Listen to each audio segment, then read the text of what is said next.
মই লাষ্ট 5 বছৰত অলমষ্ট মই এনেকুৱা 10-15 জন মানুহৰ ওচৰ চাপিছোঁ যিকেইজন মানুহ আজি অসমৰ ভাল পইচা ইনকাম কৰে।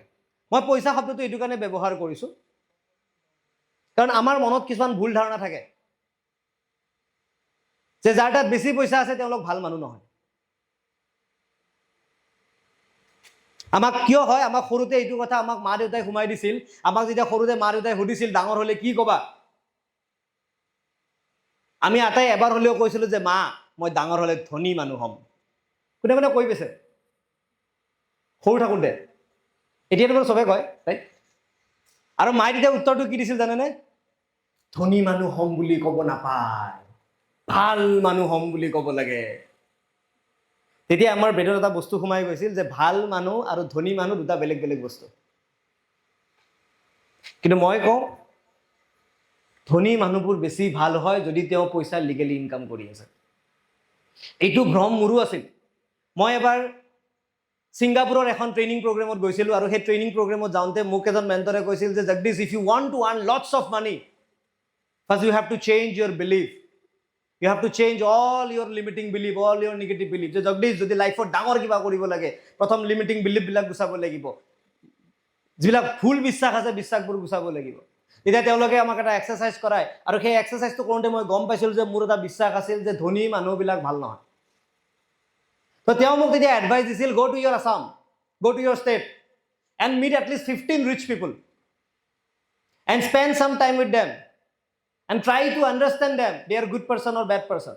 মই বিশ্বাস কৰিব লাষ্ট মই 5 বছৰত এনেকুৱা এটলিষ্ট 15 জন মানুহৰ মই ওচৰ চাপিছোঁ, তেওঁলোকৰ লগত সময় কটাইছোঁ, তেওঁলোকক এডভাইচ কৰিছোঁ যে আপোনালোক বহুত ৰিচ, আপোনালোকৰ মাৰ্চিডিজ আছে, অডি আছে, আপোনালোকৰ লাক্সাৰী ঘৰ আছে, আপোনালোকে বিজনেছ ক্লাছত ট্ৰেভেল কৰে। মই তেওঁলোকক যে ওচৰ চাপিছোঁ, মই তেওঁলোকক সুধিছোঁ আপোনালোকৰ চিক্ৰেটটো কওক, আপোনালোকে কেনেকৈ কৰিছে, কি কৰিছে। আই এম শ্বকড যে তেওঁলোক আমাৰ দৰে নহয়, তেওঁলোক আমাতকৈ বহুত বেলেগ। তেওঁলোকে ন আনক সহায় কৰিবৰ কাৰণে 24/7 ৰেডি হৈ থাকে। তেওঁলোকৰ চিক্ৰেটবোৰ তেওঁলোকে বেলেগক বিলাব বিচাৰে। তেওঁলোকে যি ধৰণে মৰম কৰে তেনেকৈ মৰম বেলেগে কৰিবই নাজানে। আৰু তেতিয়া মই গম পাইছোঁ যে why I am not rich. তেতিয়াৰ পৰাই এই জাৰ্নিটো আৰম্ভ হৈছে। কাৰণ কিয় মই কওঁ যে আমি আটাই ধনী হ'ব ট্ৰাই কৰিব লাগে, কিয় জানেনে? কাৰণ আপুনি যিটো কাম কৰে, ইয়াত আজি পাইছিলোঁ যে কোনোবা আছে যোনে MBBS কমপ্লিট কৰিছে, আছে নে কোনো যোনে MBBS কমপ্লিট কৰিছে? এনিৱান? অ'কে, চাগে আহি পোৱা নাই।